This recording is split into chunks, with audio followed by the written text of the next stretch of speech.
সামিরাকে দেয়া কৃত্রিম পুরুষাঙ্গটি কার দেয়া উপহার? এই প্রশ্ন অনেকের মনেই জাগতে পারে।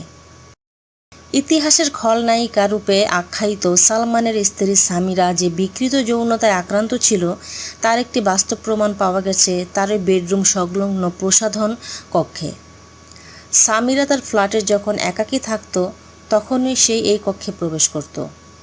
সালমানের মৃত্যুর পর গোয়েন্দা পুলিশ এই কক্ষটি তল্লাশি করে কয়েকটি নোট, বিদেশি পত্রিকা ও একটি কৃত্রিম পুরুষাঙ্গ পান। কৃত্রিম এই পুরুষাঙ্গটি সামিরার একান্ত কক্ষে পেয়ে গোয়েন্দা পুলিশ কর্মকর্তারা সেটি পরীক্ষা করে দেখেন। পরীক্ষায় ধরা পড়ে এটা ব্যবহৃত হয়েছিল।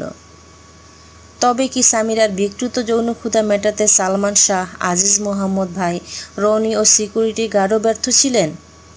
যদি তাই না হবে তবে বাংলাদেশের মতো একটি ইসলামিক দেশে পাশ্চাত্য নারীদের মতো কৃত্রিম পুরুষাঙ্গ ব্যবহারের প্রয়োজন পড়বে কেন?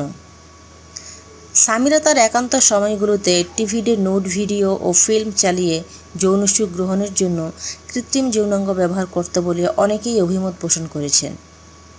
অবশ্য তারা ছিলেন তার খুব কাছের মানুষ, অন্যথায় এত গোপন রহস্য কিংবা এত গোপন কথা জানা যাবে কি করে?